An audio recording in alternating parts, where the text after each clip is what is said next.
Bonjour Nicolas, Hello Charlie. comment tu vas? Eh ben, ça va bien et ça fait plaisir de t'entendre. Eh ben, merci à toi, merci d'accepter l'invitation. Bon, tu vas nous parler aujourd'hui des Français à Singapour. Juste avant, est-ce que je peux te demander de te présenter brièvement? Oui, parfait. Ben, moi, c'est Nicolas. J'ai 34 ans. J'habite à Singapour depuis 2014 et je suis entrepreneur ici. J'ai créé une boîte qui s'appelle Tutoroo, qui met en relation des personnes qui souhaitent apprendre une langue ou la parfaire en ligne autant qu'en personne. Donc, voilà ce que je fais à Singapour. Et puis, j'y ai rencontré ma femme. Et ça fait, oui, comme je disais, à peu près 7-8 ans qu'on est tous les deux établis ici.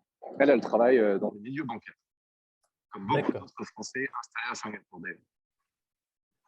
d'accord. Et justement, à propos de la communauté française du pays, est-ce que tu pourrais nous la présenter? Combien y a-t-il de Français? Qu'est-ce qu'ils font? Les âges? Voilà. Est-ce que tu peux nous présenter la communauté française de Singapour? Ouais, alors ça a été établi par le consulat de France à Singapour à au moins 20 000 Français.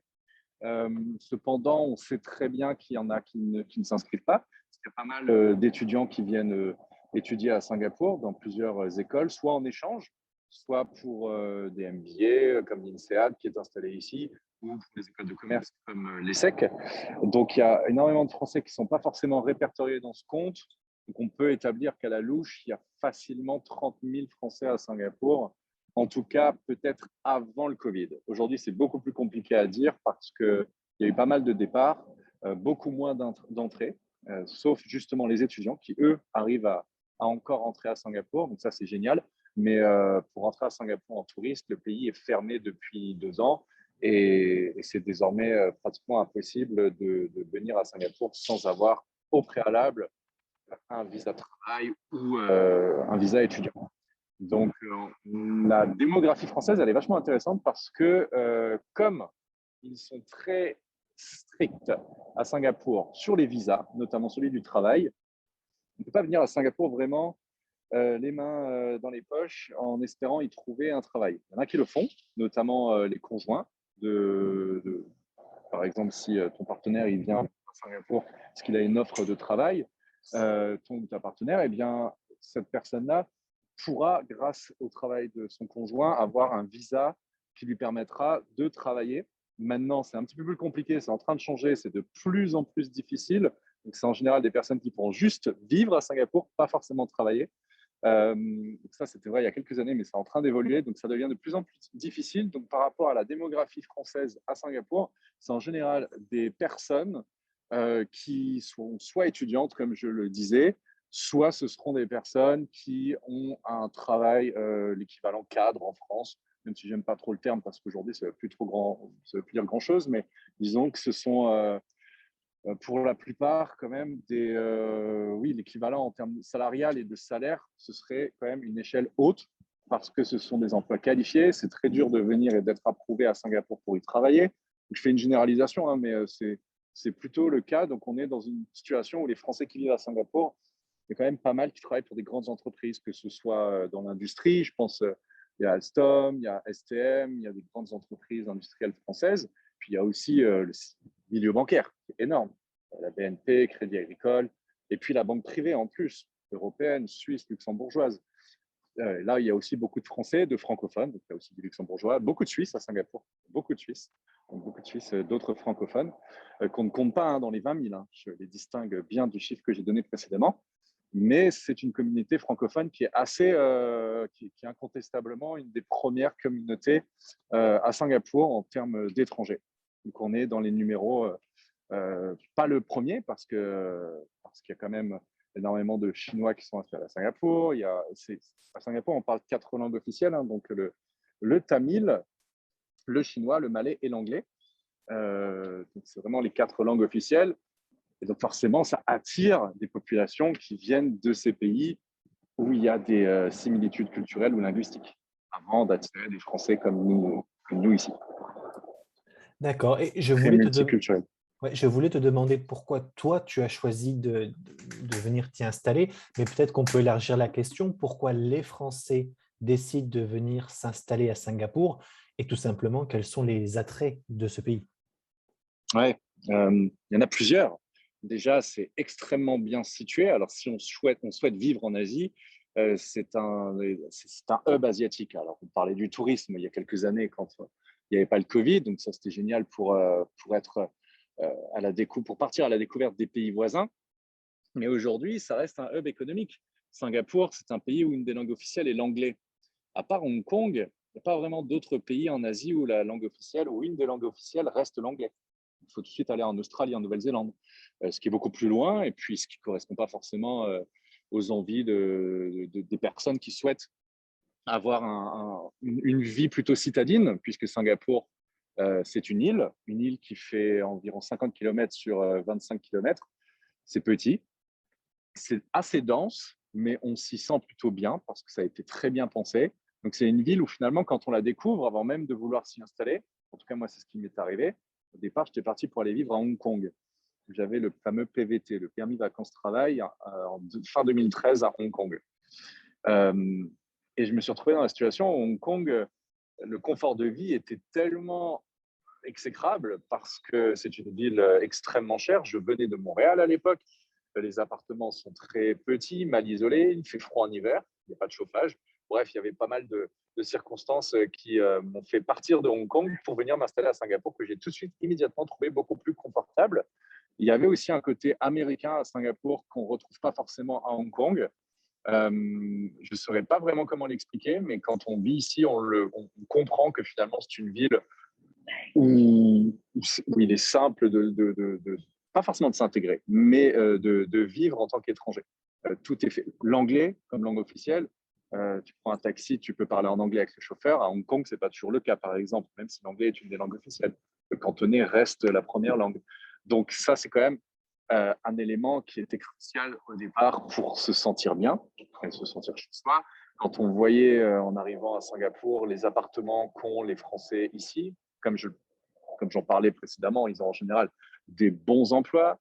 Donc, ils ont des logements qui, en tout cas, même si à Hong Kong, les salaires auraient pu être les mêmes pour certains d'entre eux, il n'y a pas photo. Le logement à Singapour, c'est vraiment un atout. En général, on est bien loti. C'est pas gratuit, mais au final, c'est les mêmes prix qu'au Luxembourg, c'est les mêmes prix qu'en Suisse.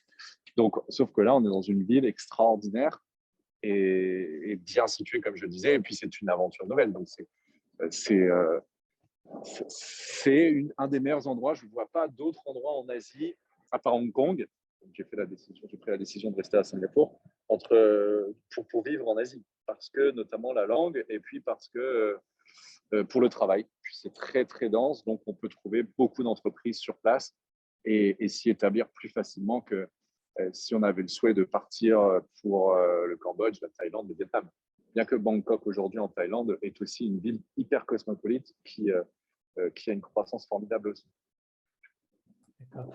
Donc, au niveau économique, niveau qualité de vie, notamment les logements, les emplois, qui sont des emplois qualifiés, ça fait vraiment partie des attraits. Je crois que tu as mentionné le fait que Singapour soit une porte d'entrée à niveau touristique à tous les autres pays de la région, Asie, et c'est à un jet d'avion de Paris. Donc, c'est vrai que ça peut être assez pratique, je Oui, suppose aussi, pour retourner voir la ouais, famille. ouais, je parlais avec une amie ce matin, justement une Française qui est là depuis 20 ans. Ses enfants ont grandi à Singapour et puis elle m'expliquait, tu vois quand même Nicolas, ça fait plaisir de se rendre compte qu'à Singapour, s'il devait arriver quoi que ce soit, parce qu'elle a son papa qui vieillit, eh bien, elle peut prendre un vol le soir même, n'importe quel jour de la semaine, à 23h, 23h30, il y a toujours des avions qui partent directement pour Paris, tous les jours. Donc, si il lui arrive quelque chose, elle peut être à Paris le lendemain matin, en fait. Donc oui, c'est quand même exceptionnel, même s'il y a 12 heures d'avion, ça reste un vol direct, c'est pas compliqué, c'est très simple. C'est parfois même plus simple de faire un Singapour-Paris qu'un Nantes jusqu'à Metz, par exemple, puisque, enfin, quoi que maintenant, il y a un train qui relie les deux villes, donc mauvais exemple. Mais voilà, c'est une ville où on se sent connecté encore avec la France. Le décalage horaire n'est que de 6 heures, parfois c'est 7 heures, en fonction de l'été ou de l'hiver. Je compare avec toi en Australie, décalage horaire plus important, il est critique même, et puis vous avez une connexion à faire si vous souhaitez rentrer en France. Alors, ça peut paraître comme ça pour celui qui l'entend pas un problème, et c'est vrai au final, mais à la longue, le petit côté, pardon, le petit côté psychologique de se dire on peut rentrer en France directement sans avoir à se poser de questions parce qu'il y a un vol qui est disponible et qu'on sera sûr de l'heure d'arrivée, c'est quand même très rassurant.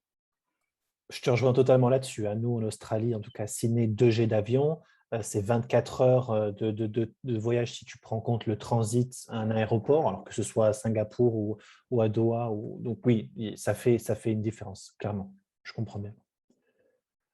Tu nous as dépeint au final les attraits du pays. Maintenant, je vais te demander quelles sont les principales difficultés rencontrées par la communauté française à Singapour. Et peut-être aussi, qu'est-ce qui, selon toi, rendrait la vie des Français plus facile? Ah, ce qui la rendrait plus facile à Singapour, la vie des Français, ce serait que, idéalement, quand on vit ici depuis plusieurs années, on soit reconnu comme étant des résidents permanents singapouriens. Pas d'office, mais disons, pour ces personnes qui ont une famille à Singapour, dont le conjoint, par exemple, ne peut plus travailler, parce que comme je le disais tout à l'heure, les règles ont changé récemment. Les conjoints désormais des personnes qui suivent finalement ceux qui ont un partenaire qui travaille à Singapour avaient la possibilité de travailler à Singapour, d'être rémunérés et de trouver un travail. Aujourd'hui, cette loi en faveur des locaux singapouriens va changer pour permettre à plus de Singapouriens d'avoir ces travails, ces jobs qui sont finalement des jobs qui sont convoités par, selon eux, des étrangers et que les locaux ne peuvent plus avoir. Donc il y a toujours cette dualité singapourien-étranger. Faut savoir qu'à Singapour, sur les 6 millions d'habitants, il y a 2 millions d'étrangers, c'est énorme. Alors ça, c'est pour les conjoints, mais pour les personnes qui ont réussi à obtenir un visa de travail et donc à venir s'installer, est-ce que à partir du moment où on a ce visa, on est tranquille ou est-ce qu'il y a peut-être des difficultés qui peuvent survenir? Ah, il faut le renouveler. Donc il se renouvelle tous les 2 ans environ. Alors on peut se dire oui, on verra ça plus tard, et c'est vrai. Mais quand on commence à bosser à Singapour, je prends l'exemple d'un ami entrepreneur qui a monté sa boîte, qui a ses premiers clients, qui a une super offre super offre en fait en termes d'entreprise. Son idée était très bien. Il avait des clients. Il est arrivé vraiment il est parvenu à créer quelque chose qui est sorti de terre assez rapidement. Et puis, au bout de 2 ans, ils lui disent, bon, bah, ton IP, ton Employment Pass, on ne va pas le renouveler. Alors là, il s'est retrouvé complètement dépourvu parce que ça veut dire que non seulement il laissait tomber Singapour et sa résidence, mais aussi forcément, a fortiori, son entreprise. Donc, c'était assez compliqué. Il s'est battu, il a demandé à tous ses clients d'avoir des lettres, des lettres finalement d'engagement envers l'entreprise pour pouvoir lui donner de nouveaux projets. C'est comme ça que ça a marché. Et il a réussi à étendre son visa. Donc, il y a quand même il y a des solutions, mais ça peut provoquer des stress. Et disons que oui, ça faciliterait la vie des étrangers à Singapour que de ne plus avoir ces problématiques euh, de visa. Alors, on a de la chance en tant que Français, à l'ambassade de France, pour un couple, par exemple, qui serait à Singapour et qui ne serait pas marié, dont un des deux conjoints n'a pas de travail et ne pourrait pas officiellement rester sur place à Singapour parce qu'il n'a pas de travail, eh bien, il peut demander à l'ambassade de France d'aller de créer un document qui s'appelle le Common Law Marriage Agreement, qui permet de prouver qu'en fait les deux conjoints vivent ensemble. Et ça permet à cette personne d'avoir un pass de résidence à Singapour pour du plus long terme. Il y a des solutions, mais disons que c'est toujours sur mesure en fonction des besoins, de la situation et des caractéristiques, notamment des nationalités de la nationalité de la personne en question. Donc c'est custom, c'est complètement c'est un par un, c'est personnalisé, Est-ce qu'il y c'est aurait pas généralisé. est-ce qu'il y aurait une possibilité éventuellement d'obtenir la résidence permanente à Singapour, qui faciliterait, je Oui, oui, suppose, oui. à la fois le fait de rester et de pouvoir travailler à Singapour? Oui, alors les gens la demandent. Il y a plusieurs amis à moi qui l'ont demandé cette année. Je l'ai demandé cette année. Elle m'a déjà été refusée, donc je l'ai redemandé à nouveau et j'attends la réponse. Il y a des personnes qui se font approuver, il y en a d'autres qui ne se font pas forcément approuver. Ils ne te donnent jamais la raison pour laquelle tu es approuvé ou tu es refusé. Donc, c'est encore une fois quelque chose de très personnalisé et dont c'est à la discrétion du gouvernement. Donc ici, le mot gouvernement a vraiment tout son sens. On le sent, il est, il est partout. Et c'est vrai que c'est quelque chose dont on n'a pas forcément l'habitude en France. Euh, donc, il faut arriver conscient à Singapour que les règles sont respectées à Singapour. Il n'y a pas vraiment de… on peut pas se dire on va faire le tour du poteau comme on pouvait le faire au Canada ou à Hong Kong, par exemple, pour pouvoir renouveler son visa. Il y a des choses qui sont assez strictes ici. On veut pas s'attirer d'ennuis, on veut pas s'attirer de problèmes. Quand on est ici, on veut rester ici, on est content d'être ici. Alors, c'est toujours à flux tendu que les règles sont… qu'on respecte ces règles parce que c'est donnant-donnant. On veut rester ici. Donc, disons qu'il y a pas mal de gens qui se font refuser cette résidence permanente. Ce n'est pas pour autant qu'ils partent de Singapour. Ils restent sur les visas actuels qu'ils ont, mais c'est vrai que c'est difficile pour eux de se projeter. Je pense à des amis qui ont des enfants. Si on ne leur donne pas la résidence permanente, c'est quand même compliqué parce que ça veut dire qu'ils seront sans arrêt sur la tangente. Si demain ils perdent leur travail parce qu'ils se font virer, ils doivent quitter Singapour dans un délai très court. Donc, qu'est-ce que ça veut dire? Ça veut dire que leurs enfants doivent aussi quitter Singapour dans un délai très court parce qu'ils en sont responsables. Donc, ils doivent changer d'école en plein milieu d'année scolaire. Enfin, scolaire, ça représente quand même des défis qui sont importants, dont il faut avoir conscience. Après, ça peut très bien se passer aussi, mais ça reste effectivement quelque chose de fréquent que de devoir quitter Singapour plutôt que prévu.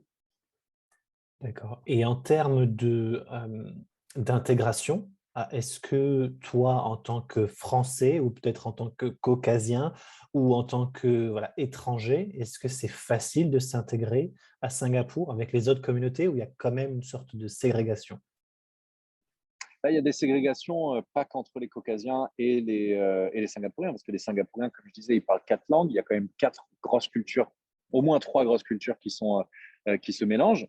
Il y a les Malais, il y a les Indiens, il y a les Indonésiens. Euh, Puis il y a la dernière génération, les Singapouriens, les Chinois, pardon, j'oublie les Chinois aussi. Donc c'est vraiment les 4 là les plus importantes. Et entre elles, il y a des ségrégations. C'est-à-dire qu'aujourd'hui, le gouvernement de Singapour, euh, alors ici, on a des quotas. Il y a des quotas par rapport, justement, ils appellent ça encore les races ici. Donc, il y a des quotas de races dans les logements, dans les visas notamment, et dans certaines professions même, j'imagine. Donc, Donc, c'est juste pour assez… clarifier, par exemple, pour demander un oui. logement, ils te demandent Ah, mais ton bien sûr. origine Ah oui, oui, bien sûr. Mais pour tout, de toute façon, pour ici. tout, Oui, oui. c'est-à-dire pour Mais de toute tout. façon, pour, pour la demande des visas, ils te demandent ta race. Donc, c'est quelque chose, c'est une croix à cocher dans une des cases attribuées. En l'occurrence, comme je t'avais raconté, ma femme est franco-malgache, mais elle a des ancêtres chinois. Donc, visuellement, elle ressemble à une Asiatique. Ça lui a permis d'avoir la résidence permanente à Singapour parce qu'elle a coché la case Chinese race. Et effectivement, alors qu'elle est française et africaine. Donc, c'est quand même cocasse. Tandis que moi, grand blond, bah, ça va être compliqué parce que caucasiens, voilà, ils ont d'autres races à privilégier avant la race caucasienne. Alors, j'en parle avec des mots qui peuvent surprendre, hein, mais c'est vraiment la manière dont on en parle ici. Les races, c'est pas un mot tabou, et ce sont pas des mots tabous, c'est un sujet qui est complètement ouvert à discussion, mais le gouvernement de Singapour a à cœur de préserver une harmonie entre les différentes origines ethniques de ses habitants. Donc, on a par exemple euh, des, des tensions entre les Chinois et les Indiens, des tensions qui peuvent qui sont pas visibles médiatiquement, mais qui sont visibles dans la vie de tous les jours. Tu peux voir une annonce de logement sur Internet qui va te dire pas le droit de cuisiner, no cooking allowed. Ça veut dire qu'en gros, on ne veut pas d'Indiens. Parce que les Indiens sont connus pour faire beaucoup de cuisine à la maison. Et c'est quelque chose d'assez édifiant quand on le voit. Donc, noir sur blanc, ça veut dire en gros pas d'Indiens. Donc, le propriétaire a le choix de discriminer en fonction de l'origine ethnique son locataire. Ça, c'est clair. Alors, est-ce qu'il a le droit? Ça, ce sera à voir, mais en tout cas, dans la pratique, c'est un fait. Ils essaient d'encourager les mariages interethniques, donc les mariages entre, encore une fois, je parle des plus grandes quatre catégories, les quatre plus grandes catégories de population à Singapour. Donc les Malais, les Indiens, les Indonésiens et les Chinois, ils encouragent le gouvernement singapourien à ce qu'il y ait de plus en plus de mariages entre chacune de ces quatre ethnies principales. Donc nous, petits Français là-dedans, ils s'en fichent, hein, mais disons que, et Caucasiens par la même occasion. Mais c'est vrai qu'ils essaient d'encourager un maximum l'harmonie et les échanges entre ces quatre grandes ethnies. Et c'est très intéressant à voir parce que c'est vrai que finalement, ça marche bien. Il n'y a pas de tension à Singapour. Je parlais de racisme, mais ce n'est pas quelque chose qu'on ressent dans les médias. C'est peut-être plus subtil, c'est peut-être plus fourbe aussi.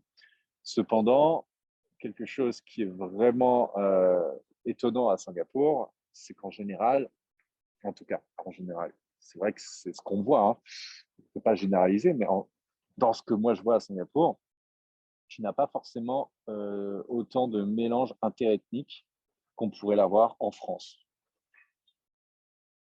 On va avoir les Indiens vont rester avec les Indiens, les Chinois vont rester avec les Chinois. Et ça, c'est quelque chose de très, très fréquent que le gouvernement essaie vraiment de changer, notamment chez les jeunes, en faisant en sorte que l'anglais soit une langue principale.